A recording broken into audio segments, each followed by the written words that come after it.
Welcome, this is video 11 and we're working on chunking language into thought groups and adding intonation, and this is a bit of a quiz to help you to practice. Okay, I'm going to dictate 8 sentences, so please be ready. I'm going to read each one 3 times. Number 1. She hit the guardrail. She hit the guardrail. She hit the guardrail. Number 2. Winter driving is not for amateurs. Winter driving is not for amateurs. Winter driving is not for amateurs. Number 3. It was icy, the wind was blowing, and you could hardly see. It was icy, the wind was blowing, and you could hardly see. It was icy, the wind was blowing, and you could hardly see. Number 4. Is she okay? Is she okay? Is she okay?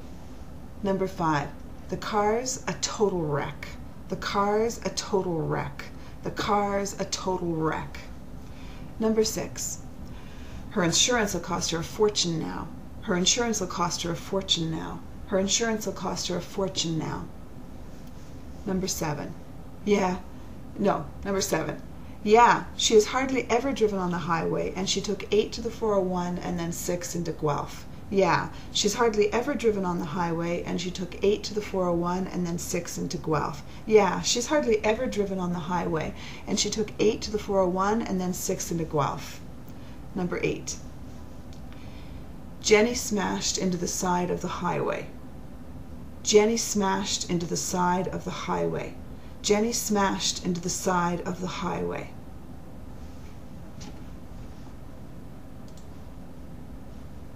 Okay, please check and make sure that your dictation was taken down correctly. Please press pause here and try reading each sentence aloud 3 to 7 times to make sure you have a feel for how they sound. Press pause again and circle all the content words. Check your content words against what I've done. Press pause and mark the stressed syllables and all the multi-syllable content words, and if you want to, you could also identify the vowels in the stressed syllables now. You're going to need that later for the transcription.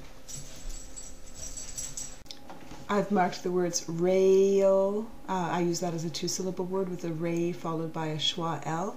Winter, driving, amateurs, icy, blowing, hardly, okay, total, insurance, fortune, hardly, ever, driven, highway, Jenny, and highway. Pause again and cross out the function words. This step is good for you to confirm the content words and what is reduced. Confirm your answers. Now pause and count the number of syllables in each sentence. And check your answers against what I have here.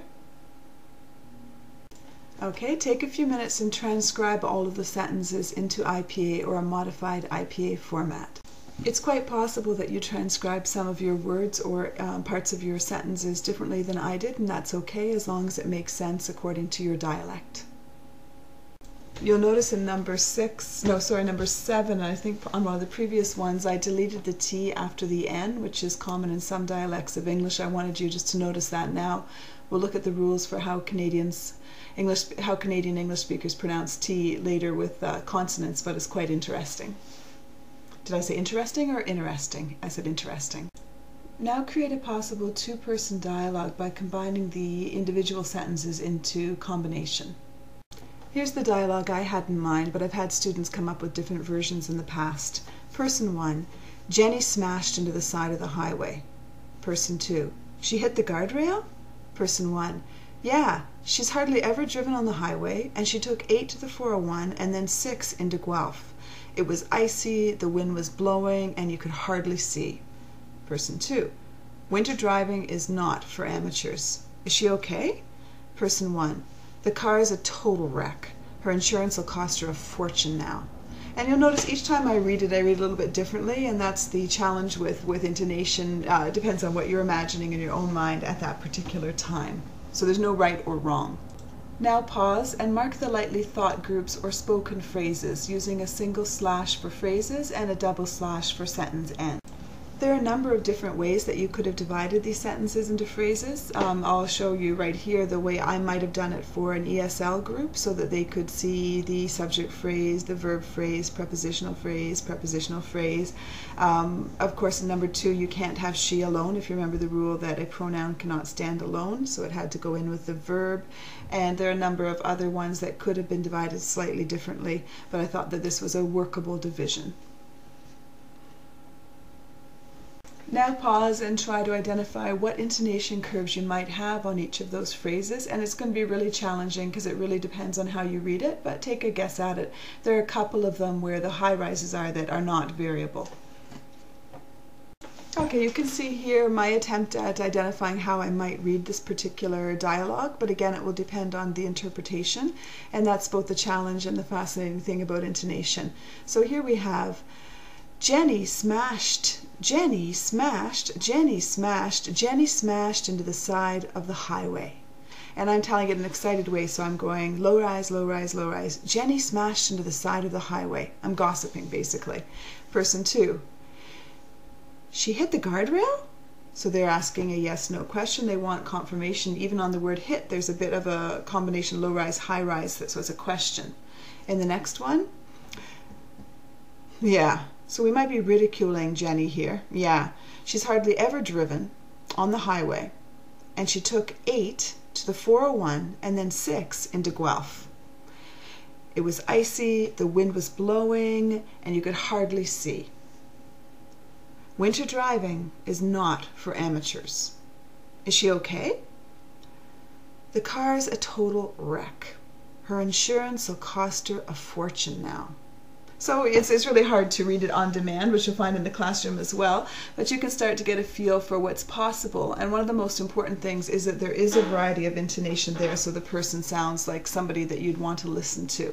And so practice something like this with yourself, trying to get a feel for it. Notice where you think it can be variable and where you think it absolutely must be one particular type of intonation. Well, I hope you've started to get a bit of a feel for the importance of chunking and intonation. If you've watched the videos, gone to those sites that I mentioned, had a look at this quiz, and started listening to your family members variously high rising, low rising, and rise falling you, and heaven forbid, occasionally fall falling you, you'll start to get a feel for it. But it does take time to really notice it. It is essential for the transfer of meaning. I don't know how you want me to reply if I don't know, number 1, what you've said in digestible chunks, and number 2, the intonation that you've put on it. The rules are not hard and fast because it really does depend on so many variables: the listener, the speaker, their relationship, the context, the depth of the information, etc. I find in the classroom it's best to work with easy divisions that you do get at the beginning and really basic intonation patterns, and you can add detail as you see how your class responds. Some students can get nervous because they just can't seem to hear the pattern, and then if you dwell on it too much, they'll get anxious. So work with really, that's why I start with the high rise. Everybody seems to be able to hear that. All right, thanks very much.